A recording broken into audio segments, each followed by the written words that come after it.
All right, looks like we're ready to go. Oh, it's live. Okay, good morning, everybody. Welcome to the Highway Parks and Recreation meeting. We are gonna, before we get started, actually, Lori, can you take a quick attendance? You got it. Linda O'Brien, Elena Finnan. Welcome, Elena. Welcome, Elena. Thank you. Brian Backus, Josh Hawley, Laura Robertson, Matt Yetto, Michelle Martinelli, Bill Lawrence, Councilwoman Jakewith, Paul Briggs, Pete Revicka, Ray Smith, and Stan Faminsky. Okay. And I also wanted to ask if we could possibly jump out of order after Ray presents. If Linda O'Brien could, she has an appointment at 9:45 that she needs to get to. Absolutely. Actually, Lori, I hate to interrupt. I actually have to leave at 8:45. So I didn't know if you want to put me right at the top before Ray or we can do that, but there's no problem. We can do that. I'll be quick.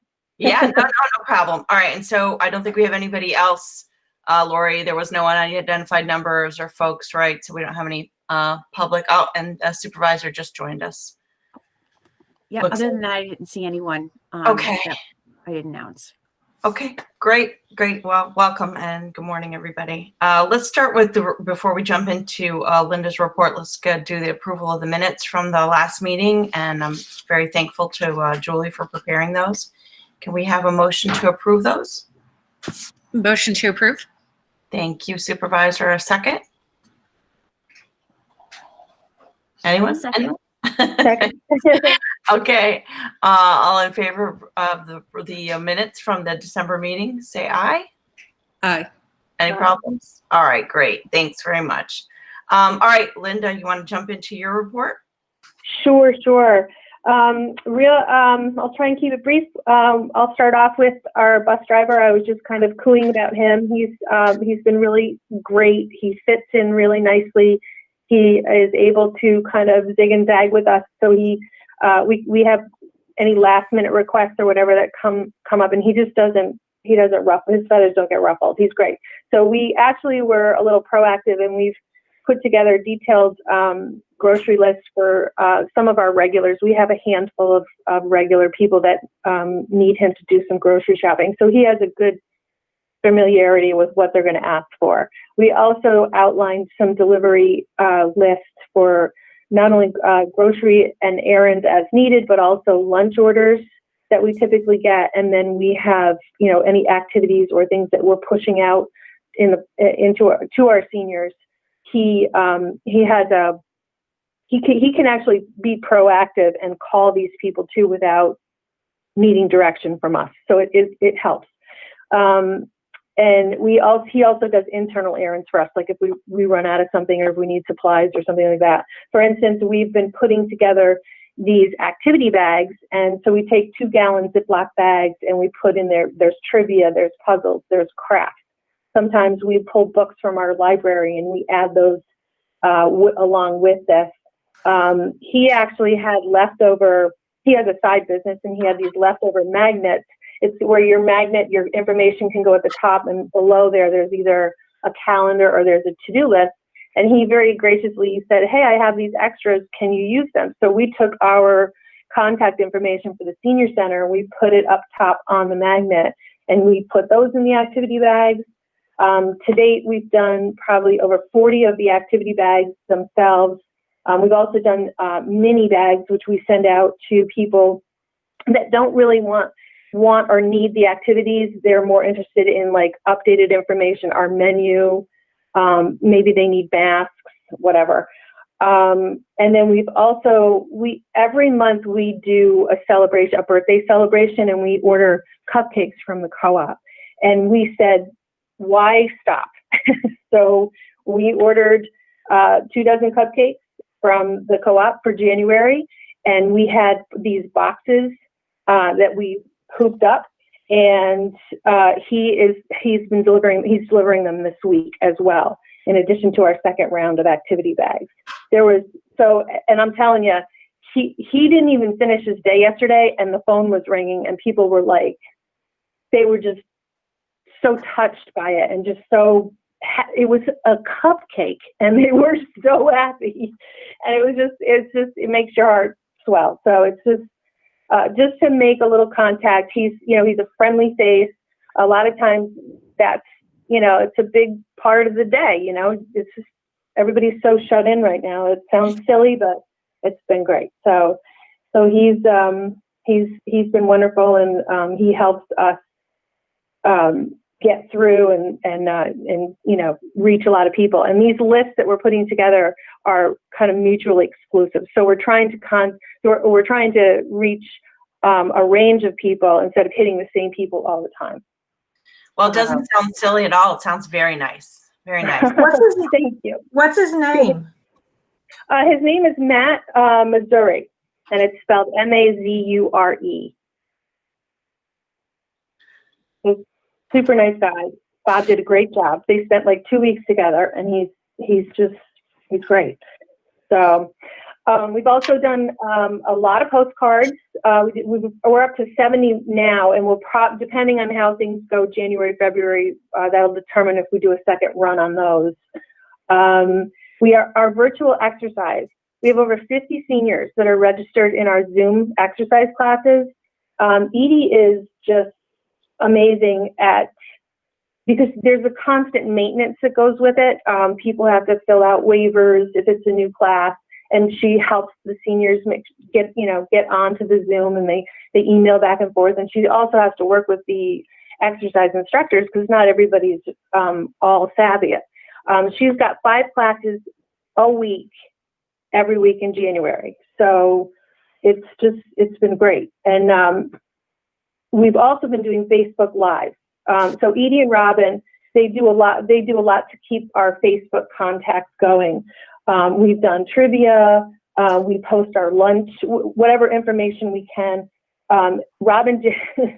Edie twisted Robin's arm, and we did a live, like a Facebook Live about the Grinch, and it was all about trivia. And Robin sat and she read a portion of the story, and that went out, and it got over 90 views. It was adorable. It was so cute. She did such a good job with it.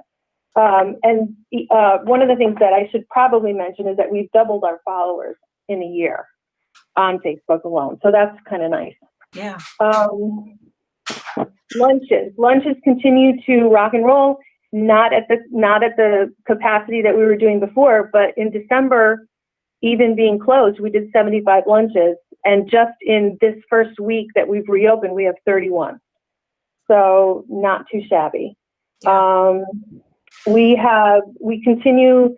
One of the things I will mention is with the snow, we get an uptick in phone calls, and we're finding that we have people that are just struggling for sources for shoveling. Some people need plowing; they need a plow job. Other people, they just need someone to come out and kind of dig them out, from what the plow leaves at the end of the driveway or a sidewalk or stairs or what have you. We have a couple of people. We typically will push them to Umbrella. That's Bennett. They've been responsive, but it is a little bit of a process because you have to become a member to that service. We've also reached out to Niski Neighbors, but they're not quite up and running yet, so they're not prepared. They're taking contact information, but they can't really plug in and help people. What is that, Linda? Sorry, is that the NTN, the flyer that comes out on like Sundays? I think, because I was going to suggest that. I think it's like Neighbor to Neighbor. That one, is that what you're talking about? That is an email that is, I believe, pushed out from the school district. And you sign up for that, and then yes, you get those every Sunday night. And I've noticed there's a lot of kids and things like looking for jobs, and in the summer you see a lot of offers to mow lawns, and in the winter you see a lot of people offering to plow or shovel. So yep. Good point. I'll look at that. I'll keep looking at that. I did actually reach out, and Denise helped us with one of our seniors because I think her daughter has helping hands, and so there was we had nobody to go to, and I didn't know if she did shoveling, but we reached out and we were able to connect, so that worked out really well. And that came from I'll send you the last Neighbor to Neighbor I got. And then I think there's a way you can like subscribe there too. So it might have some Yeah. numbers on there, and otherwise you can push it along. Since our seniors are getting so tech savvy, thanks to all of your efforts, they can sign up for those as well. But anyway, go ahead. Sorry. And we should be able to push that out. Like we can. Yeah. It's not proprietary, right? Like, so, I mean, because I get it here at home, but it wouldn't be, I don't need to ask permission to kind of further advertise that in the town, right? No, you wouldn't. Okay. If their numbers are on there, that's what they're looking for. They're looking for, those are solicitations for folks looking for, odd jobs. Some of them are volunteers, but a lot of them are just kids looking for extra money. So I think. Okay, perfect. Yeah. That'll help a lot.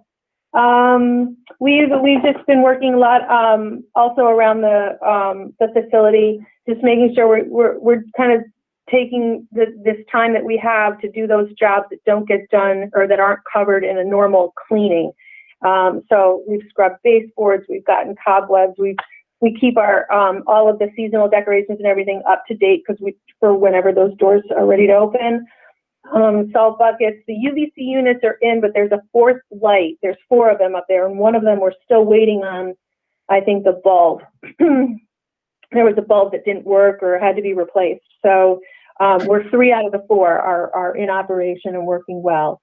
We also remade some of the tablecloths and so on and so forth just to keep up with, again, so we're ready when the doors open. We've taken a ton of email addresses. When we did those boxed lunches throughout the fall, we recorded, who are you? Do we have your contact information? We kept a log, and then we've pumped those in. So I don't know if Bill's noticed, but we have put a lot of email addresses in to start receiving town information as well as senior information. So hopefully that helps with our communication all around. Yeah, that's great. And Linda, we talked last time at the meeting about sort of tracking, data, numbers generally, just so we can, report out things that we, did during the pandemic. And I hear some numbers that you're, putting out. Are we trying to keep track of, trips and et cetera, in addition to emails and postcards and things like that? Yeah, we do. I mean, we're keeping track of everything. There aren't any trips, so, but I understand what you're saying. So we are keeping, so we are trying to tally those and keep a number for you on the variety of activities that we do. And if you want, we can even put together like a summary that I could just email you so you have that at your fingertip if you want. Yeah, that'd be great. I think that'd be great. Okay. Yeah, by trips, I meant like trips by our bus driver. That's what I was saying. Oh, sorry. Yeah, no, Yeah, it's yeah, that would make sense. Okay. Yeah, he's been busy, which has been, it's fun. It's exciting for us because we know he's making contact with the seniors, and they're like, oh, he's great. I think there's a couple of our seniors that are very fond of him, so it's been really happy to hear. Yeah. We do have some questions coming in about the vaccines. So I did have some questions as to whether or not we as a town have heard or made contact with Schenectady County, if they're saying anything, if we have a plan to maybe, at the town hall to do immunizations there, to have a clinic of sorts. I wasn't sure. So I'm curious and asking. Yeah, so I can pass along information. I participate in bi-weekly, the county holds like health updates for, and I've been participating in those. And so I can pass along information in terms of what the county's putting out on vaccinations. I'm not aware of any such plan. I mean, the most recent information from them is that they'll have, some sites. But it's better that I just, I'll connect you. I'm happy to do that and pass along that information so you can be aware of what's going on with the, county's coordination of vaccination. Okay. Yeah, thank you. And then lastly, it's cold outside. We've had a lot of snow. The squirrels we have a little bit of a squirrel issue, as in they're trying to, come in and be warm. And so but I think that's more, Charlie's aware, Ray is aware. I just think it's more of an offline discussion, but I just wanted to Yes. mention it. Yeah, no, thank you. I saw that. I was like, okay, this will be an interesting topic, but yeah, let's talk about it. Let's talk about it offline. Okay. Coordinate a solution that'll make everyone happy. Maybe not the squirrels, but Yeah. Perfect. all right. Was that it? That's it. Thank you very much. All right. Thank you so much, Linda. All right. All Have a right. good one, everybody. You too. All right. Good morning, Ismet. We just skipped over to Linda's report because she had to leave. So we're going to go back to the beginning and go back to highway and park items. Ray, are you with us? Yes, Good morning, Ray. good morning. We'll start with number one, water breaks, bill attached, 5 related repairs within the town for the month of December.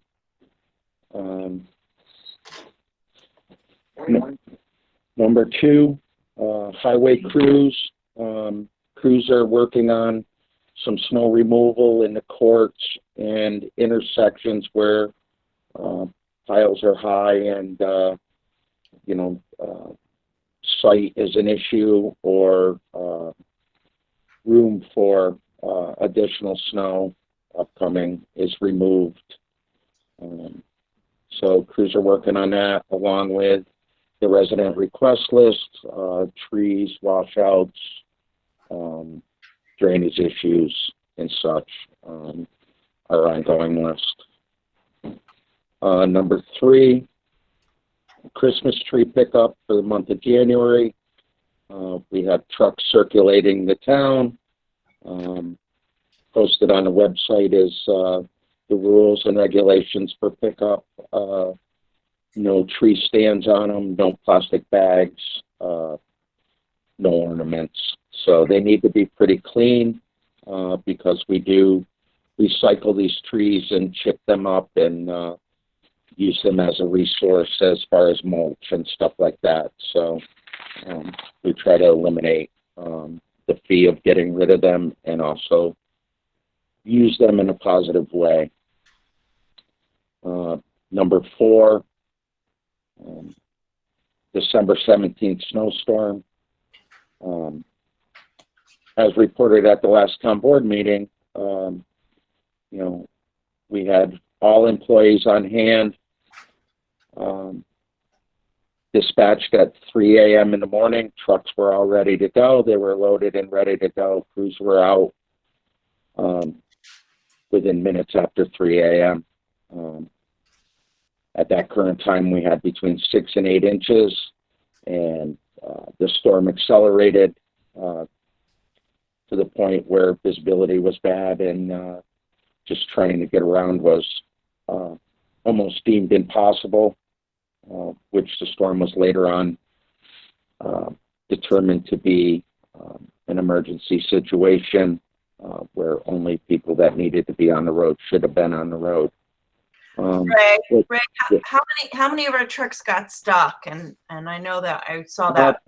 Pretty much all of them. We have 9 routes and multiple, pickups out with crew leaders, clearing intersections or going to their aid to try to get them out. We actually pulled 2 loaders to go out and pull trucks out of they were getting stuck on flat ground. What typically takes us about 4 hours in a moderate snowstorm, up to about a foot, takes us about 4 hours. Had taken us about 13 hours to complete one time through. And that was at a bare minimum. That was just knocking the center out of the road. That wasn't pushed back to mailboxes or anything like that. That was just basically blowing a hole in the road. So crews, after about 13 hours, went right back to the beginning of the route, went through, tried to get a little more room. Although we weren't all the way back to mailboxes and such like that, roads were passable. And so after about 19 hours of continuous work, with no breaks. The crews went home about 10 o'clock at night after working from 3 o'clock in the morning, only to return at 6 a.m. and on the road by 6:30 the next morning to clean up and push back to mailboxes and such. So throughout the storm, we had many calls from the UCC, many calls from residents. UCC called us with stuff about, essential workers having to get to work.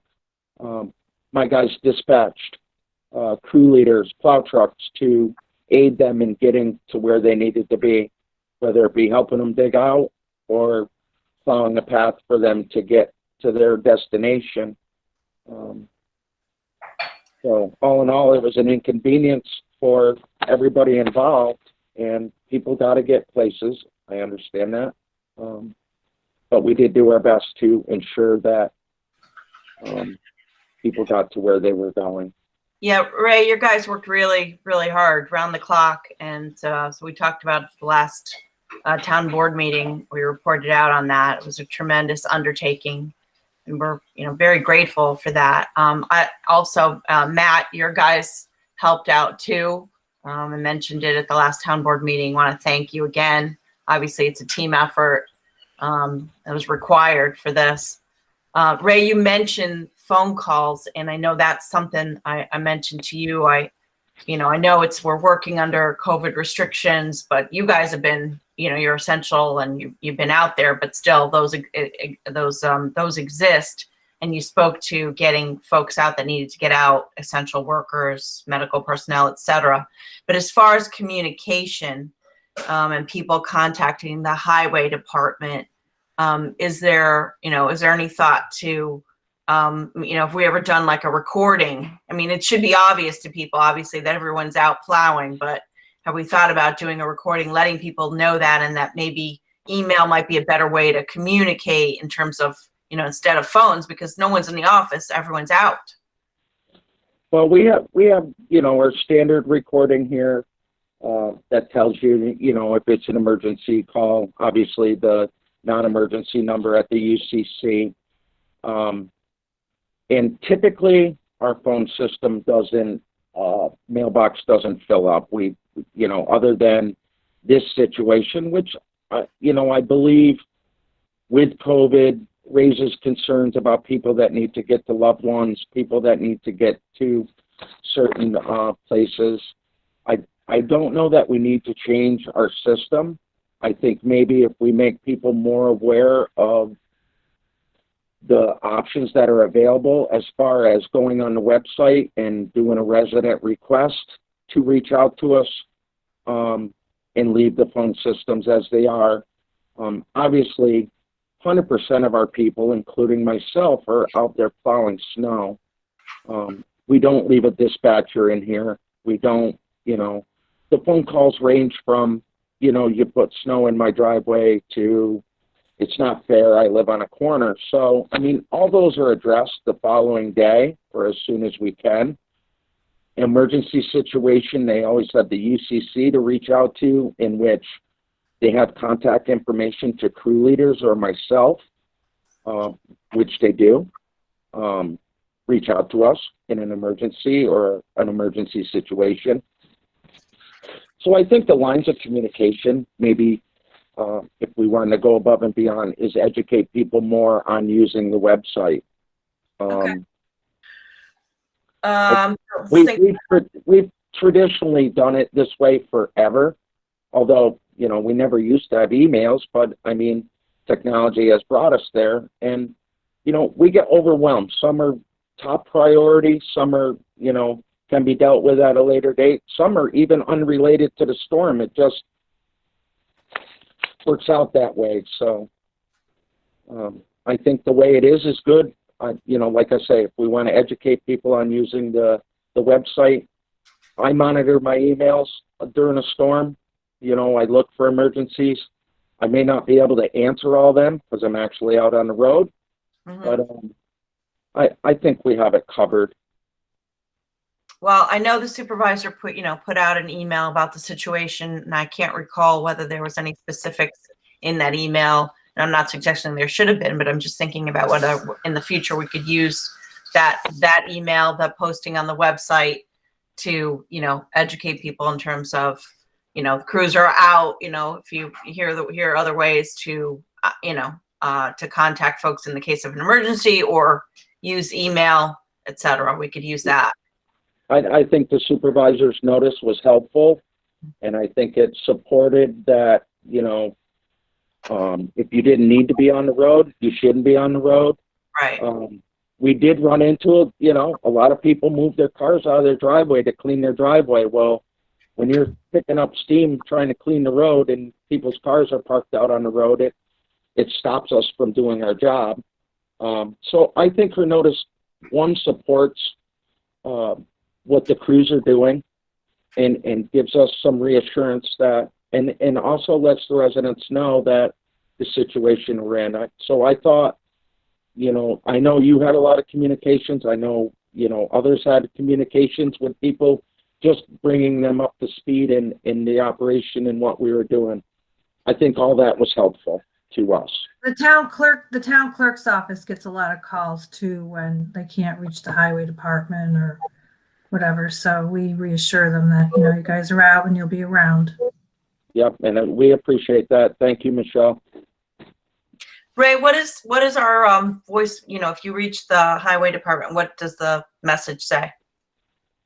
It just gives a brief summary of, that it's the highway department. If you have questions or concerns, leave a message. If it's an emergency situation, they give the number to the non-emergency number to the UCC, which puts the UCC in contact with the person on call or myself or Deputy Ravicka. So. Okay. And this time around, like you mentioned, I think we got the the mailbox got full, but that doesn't normally happen. I don't know what the capacity is, but. It's never happened before. It was just overwhelming. And I understand people's concerns. All right. Okay, Ray. Sorry. Thanks. All right. Number 5, sidewalks. Due to the amount of snow on Route 7, the equipment was unable to try to get through the snow. 5-foot wall of snow. Although we do have some of the best equipment around to utilize in what we do, the many miles of state road and county road that we do, our snow blowers were unable to touch that amount of snow. I immediately reached out to DOT to try to get some assistance as far as cleaning bus stops and winging the snow back, so that we could make an attempt to clean the sidewalks. They did send loaders out, and tried to clean up the bus stops, which it appeared to be challenging to them as well, just doing that. They did try to wing back the side of the road with that much snow. They didn't have much success in making it any easier on us. And with the rainstorm coming right after that big snowstorm, after years of doing this, when the rain comes, the snow settles a little bit, making it packing snow, which actually helps us in the situation of trying to get the sidewalks done. We did dispatch loaders the Saturday after the storm because of the piles on the corners of Route 7, not allowing people to be able to see getting out of the side streets for our town residents. Although it's state snow, it was identified that it was a dangerous situation, so we dispatched loaders to try to alleviate and make things safer on the bigger intersections. So the guys went out and worked all day Saturday trying to clear them intersections with the loader. Sidewalks are a priority to us. But in a storm like this, there are other priorities. And when it's impossible to do it, we really have no other alternative than to wait till the conditions in which we do monitor to allow us to do the sidewalks, in which we did after the rainfall. We got right out there, completed all the sidewalks. I actually searched around the whole state to try to find an additional snow blower for the skid steers to try to throw everything we could at for removal. I did find one. I rented it. I currently still have it. It proved to be beneficial. And we'll have a further discussion in the future of if the town will allow me to purchase that at a later on. But I will continue to rent it throughout the winter and keep track of how much it does help us and hopefully facilitate the purchase of that in the future. Okay. Thanks, Ray. Yep. Number 6, personnel. I really have nothing on this. I had one employee retired. I had one opening previously. With what's going on with COVID, really haven't opened the door for anyone to do an interview or anything like that. We kind of plug it along, staying on hold with this. It's a challenge, but in these times, I think that's what we need to do to protect our people. So we'll move forward with them later on. And I think in upcoming months with the retirement incentive, we're probably going to have some more openings. So those will be discussions to have in the future. And that's all I have.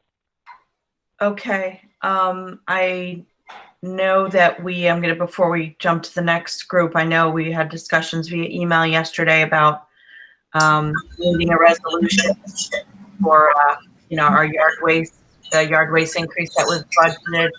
Correct, Ismet? Yes, I'm going to send that information. Yesterday was the day from you know where. So Okay. it's just a crazy. We have like literally 5 meetings, and I have 4 meetings. But Elena, I'll send it to you as soon as I reach office. I'm going to go to office. Okay. Okay. All right. Because we need that I think that's the only resolution that was coming out of this section. Okay.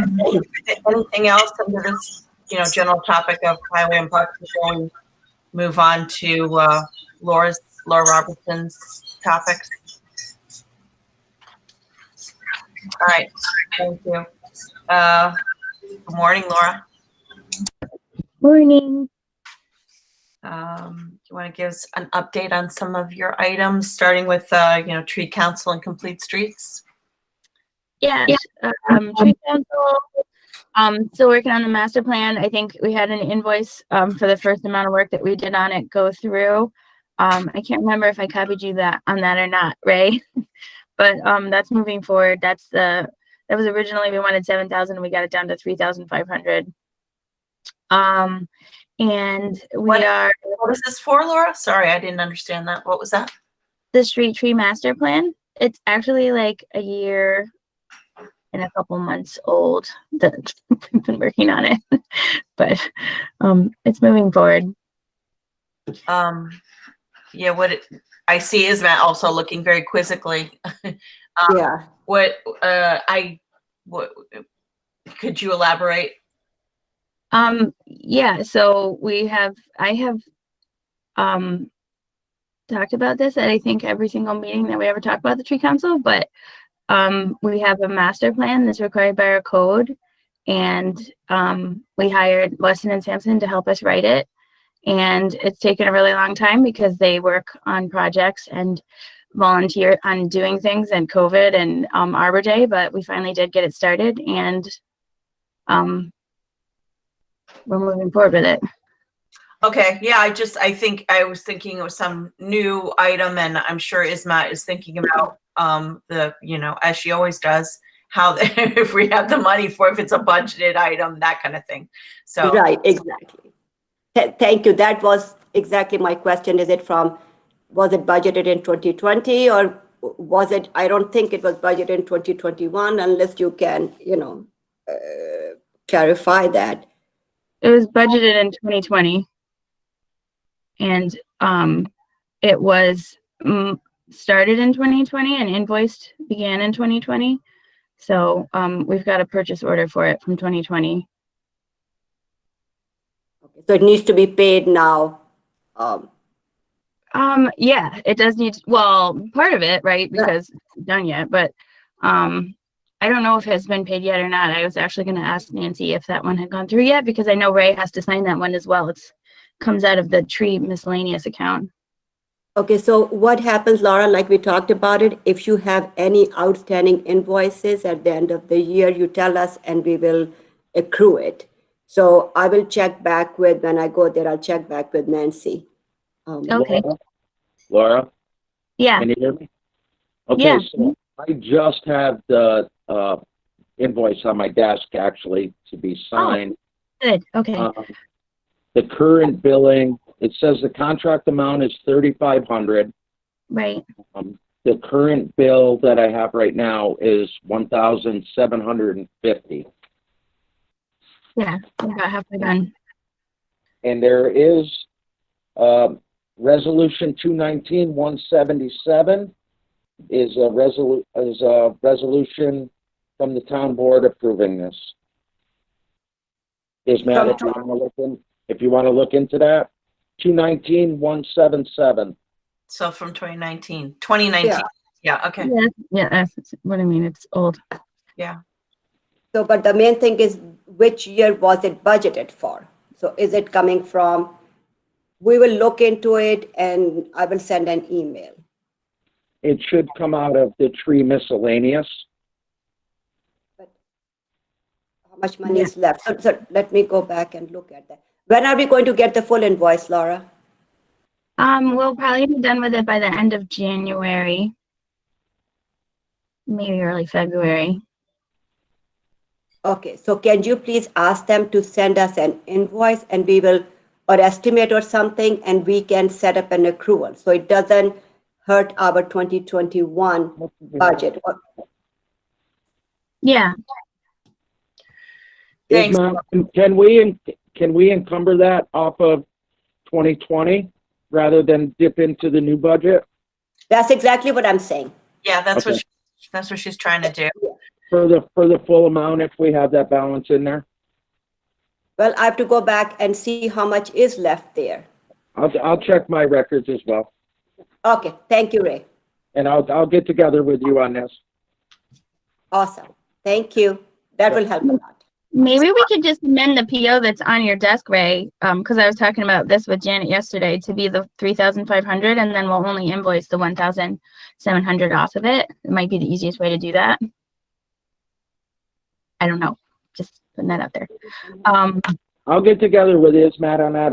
There's plenty of money in the miscellaneous to cover that, so I'll make them arrangements with Ismat to try to encumber that and get that taken care of.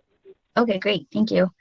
And Thank you, then Ray and I had a really good conversation yesterday about our Tree City application, submitting it this morning. I just tried the submit button and it gave me an error, which is a sad story, so I had to figure out what's going on. But everything's signed and ready to go. And one of the things that changed this year was we are submitting like the full amount of hours that our highway department spends on maintenance. And so we have we are like way over what we have to spend per person on trees because of the new way that we're accounting for our work. So that's, I think, exciting. And we're going to move forward with it like that every year. And so that should be done by the end of today. Any questions on Tree Council? Yeah, Laura, so what is the, so explain that, so what happened, what is that? Is that some sort of, grant that that is matched, but, in terms of work hours, we get some funding or, could you further explain that?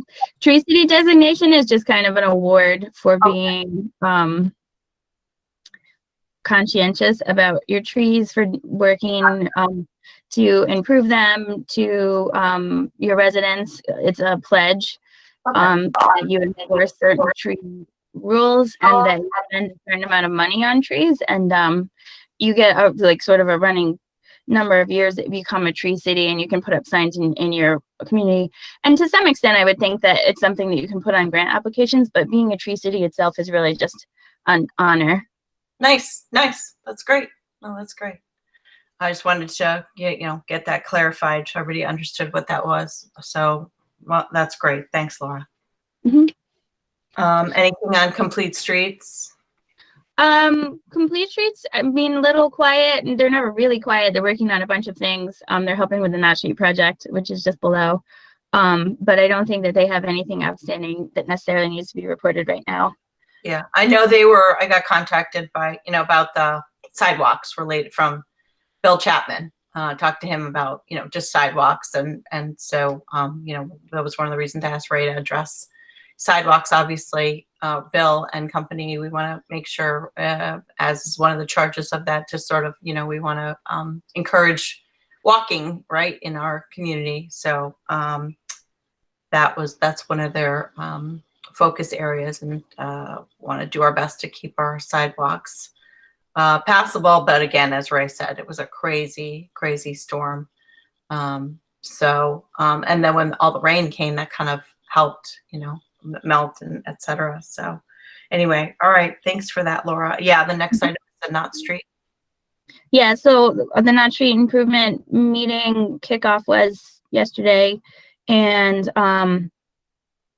there's a couple members from the Complete Streets committee that volunteered to help. There's a couple of members from the planning board that volunteered to help so that we can run the public comments periods and stuff for it through the planning board. And there's a variety of department heads. I don't think anyone from highway was able to make it. Correct me if I'm wrong, Ray. I didn't see any of you guys there, but I will. It was very short notice, and I'm going to send out like the PowerPoint that the MJ had, and kind of just bullet points of what was discussed, and then give people, like a week to just kind of have their comments trickle in. A lot of it is really what we've talked about before, like just traffic calming on the side streets in the area, and then reconfiguring, Clifton Park and Crescent, and just throwing out some ideas and taking a look at some sketches. So there's still lots of time to comment. That was just a kickoff meeting, but it's moving forward now. How are you getting that out to the public, Laura? Well, so internally, we want to make sure that anything we roll out to the public is something that the town would actually endorse. Right. So I think internally, we want to make sure that we're not rolling out options that just won't work for us. And that's really like what the point of the initial kickoff meeting was. Like, I think one of the things that we've heard a couple of times is cul-de-sacs, and we're really just closing the door on cul-de-sacs right now. It would take a lot of private property in order to get like the proper turning radius and things like that. And, we really don't want to do cul-de-sacs in Old Niskuna. That's just not something that we want to go down that road. So, so stuff like that, those kind of options that the town is just not going to support. Like, we're just, getting them out there, talking about them, and then kind of setting them aside. And then we'll get the options that we're willing to look at, things, that we're willing to discuss as possible treatments, and then bring those to the public, get their input. And that way we'll be able to say, like, if they're like, why not a cul-de-sac? We can say, here, we looked at it, but not going to work for this area. And then, give us all your ideas.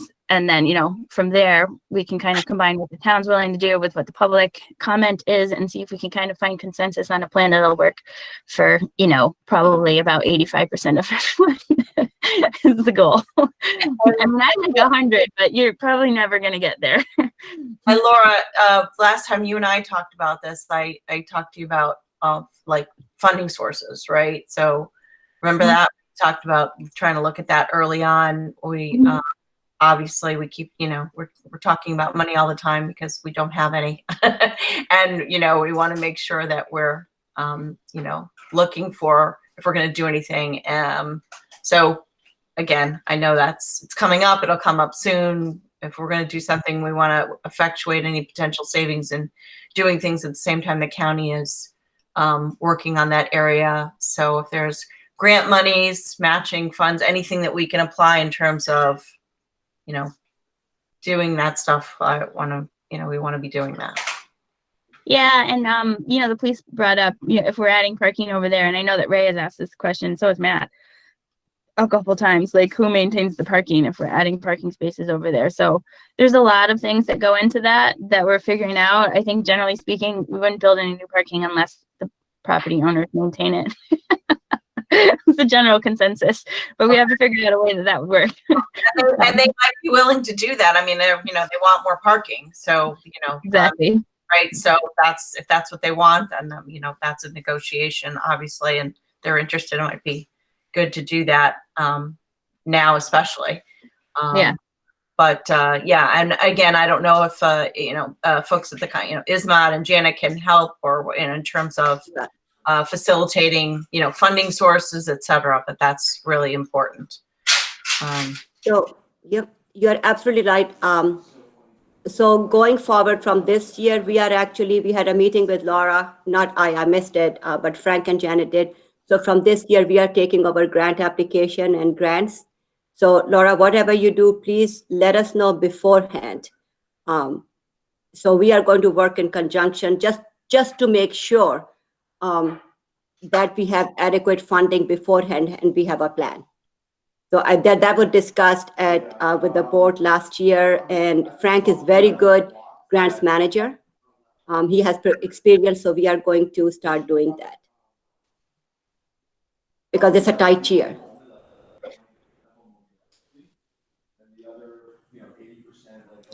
Thank you. Okay. River Road, what's going on with that, Laura? So River Road construction is very close to being done.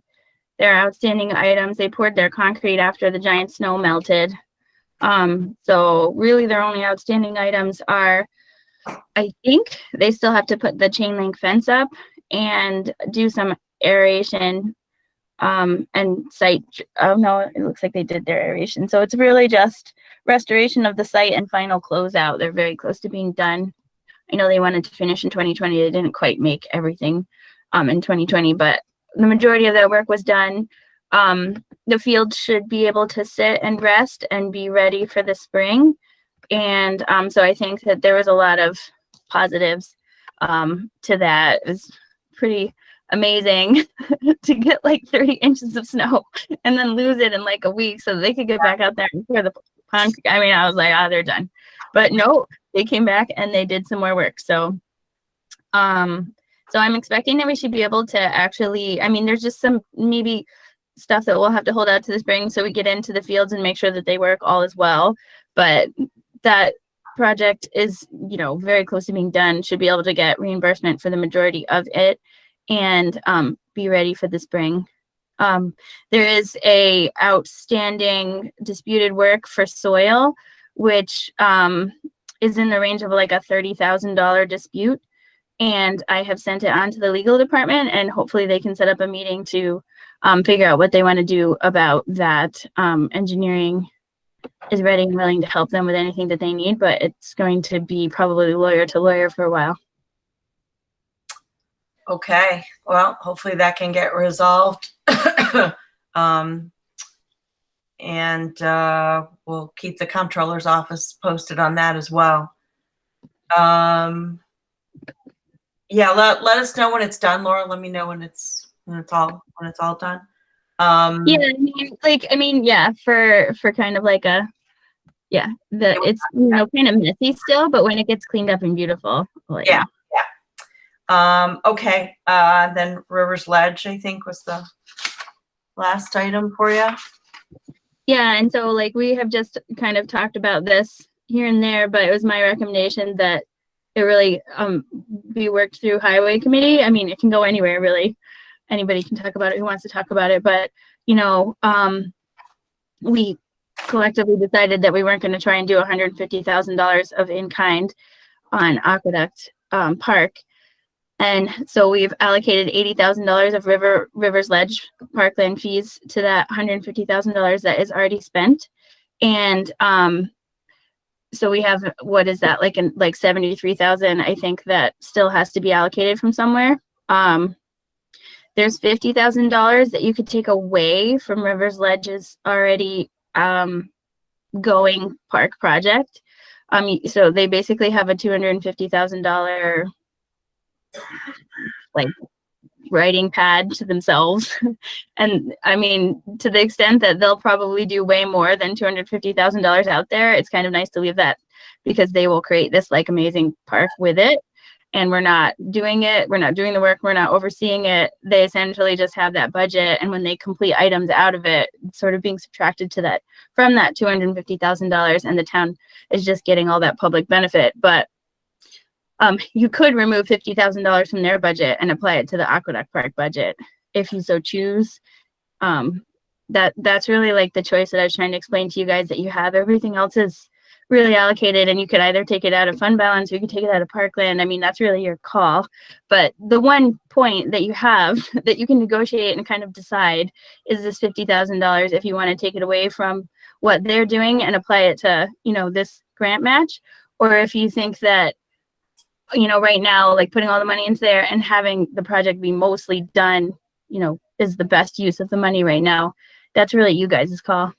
So Laura, this came up last town board meeting. We had a resolution, and I had gone in to, you know, talk to Janet about it, and the way the resolution read, and we modified it at the last town board meeting, but it read as if we were taking like 150-some thousand, as I recall, out of parkland. And I know you had nothing to do with the resolution, writing it or anything, but you know, that was why it was modified, because it didn't make sense. First of all, I went in, Janet and I were talking, there wasn't even that much money in the parkland.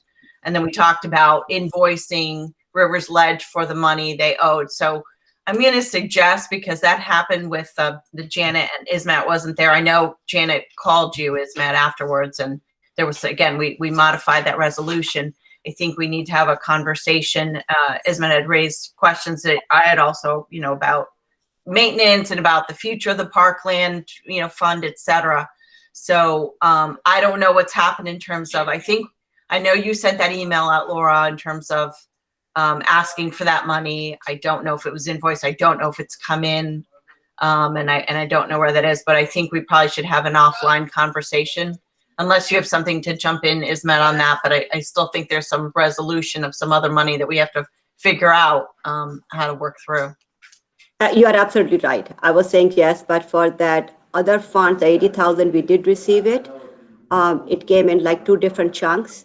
So we have that, but things like this, I think we need definitely an offline conversation about the total picture. Right. Because there's still, you know, to Laura's, I know Laura said this is something we committed to some time ago, you know, and so we have that commitment, but we have to navigate how we're in the current situation, how we're going to, you know, complete that commitment. And then looking forward, as we continue these things, we have to keep in mind, you know, the maintenance and of these items, and again, depleting, you know, funds like the parkland fund, you know, what that means in the future, etc. So not only this, but big picture, and then it might color the way we do things moving forward. And so let's plan to have that offline conversation, because I'm not sure when the rest of it's due, Laura, but that's kind of why I want to put it on the agenda, just because I know it's still a pending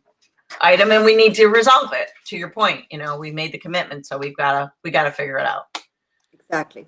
Okay. Thanks, Laura. Was there anything else? Not for me. All right. Thank you so much, Laura. Okay, so we're back now to just finishing up the recreation items. Lori. All righty. So our much anticipated ski club starts this Friday. We're still able to make it go. We have 42 skiers, but only 25 of which are riding on the bus. So we're able to keep at the 50% capacity, but still service a bunch of kids, and they're beyond excited. Yeah. Our protocols will be just like they were for camp. They'll have their temperature taken upon entering the bus, hand sanitizer. They will have to wear a mask to and from all while on the bus. and not able to eat on the bus. So it's a little bit different than prior years, but the kids are more than willing to accommodate, so they're able to ski. So I'm thrilled. Julie's thrilled. She can't wait to get on the bus this week. So, and we are not allowing anyone to drop off equipment. So a little different from last year, but everyone seems to be fine about it. So Yeah. I think Any reports from the ski, where are they skiing, Lori? Where are they? they're skiing at West, and Julie's been in constant contact with them. And I think it was Hunter Mountain had an issue the other day. They had to shut down because of COVID, but so far so good. Knock on wood. West has not been touched. So Okay. And our waivers, when we did the waivers, legal looked at those in terms of adding any, additional COVID, right? When they did it was that. all added. Yep. Yeah. Okay. Upon registration. Yep. No, they're all good. Okay, great. So we're thrilled. And we do have one adult program starting in February. It's our adult Tai Chi. Thanks to the UVC lights, we're able to continue our program through the winter. And that starts in February and goes through April. And the instructor, Dr. Chu, is more than willing to have to push the start time back should we not still be open by then, but hopefully we will be. So Okay, yeah. Good. I wanted to mention that. And the only other one resolution I will have, I usually have rec leaders, and I'll have Dr. Chu. Hopefully soon we'll be able to start renting out the rec center and things will be back to normal. So I like to add a list of people that will work these parties and events. So that will be the one resolution that I have for this January meeting. Okay, Elena's with us. I think she's going to, obviously going to be handling those resolutions. So did you see this email? I'm just curious, Lori, is this your typical, people, you have a list of people who get hired, what their position is and what their hourly rate is? I do. Yep. That's one that we do every January. So it'll be exactly the same. Okay. All right. Okay. So you could send that to her with the, You got it. All right, great. Thanks, Lori. Okay. And then as far as our sponsorship and ad revenue initiative, I was waiting to hear from Alexis. I don't know if she had a chance. She was going to work up the legal portion. And Elena, I don't know if you've touched base with her or she touched base with you about it. But Lisa's been working very hard on formatting a structure for like fees. So we're going to have an offline meeting with you, Rosemary, so you can see what we've planned, how much we're charging for banners, how much we're charging for sponsorships. So we're all on the same page. And then hopefully as soon as we get that, plus the legal portion, we're good to start rolling it out and sending letters to people for donations and solicitations. So yeah, no, that's great. We talked about this as an important part of the budget this year in terms of bringing in additional revenue. Exactly. So we really want to get started. I'm very anxious, and I'm appreciative of all the work guys did the program book and numbers, and we want to get started right away. So yeah, I remember having discussion asking that we get this done before, the legal part before election time. So Elena, I don't know if she's touched on this with you. Has she? If not, we can have an offline conversation and get this, resolved. She made me aware of it.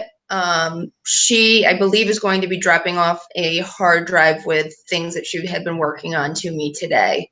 So I don't have that yet, but she was trying to finalize some things last night and then was going to drop it off to me today. So once I have that, I'll have a better idea of what. excellent. All right, and Lori and I will circle back to her too as well, and see where that is, make sure that's done. So again, we're anxious to get started. Oh, totally. Yeah. I'm excited about this. I think we can generate a lot of revenue for the town with this. Yeah. And I think that's all I have. Okay. Does anybody have anything else? All right, fabulous. All right, well, our next meeting is going to be February 3rd. It's always the first Wednesday of the month. We've switched this year to 8:15 to give people a little extra time in the morning, especially folks with kids. 8:15 works. So hopefully that worked out okay this morning and people weren't wondering why we weren't getting started at 8. That's that. Supervisor, do you have anything before we adjourn? I don't, but thank you for asking. Okay. All right. Thanks. All right. Can we get a motion to adjourn then? Motion to adjourn. Thank you. Okay, we get a second? Yeah, I second it. All right, Isabel second. All right, and all in favor? All right. Aye. All right, everyone have a wonderful day. Thanks for being here. We'll see everybody again soon. Stay safe. Thank you. You too. Bye. Bye, everybody.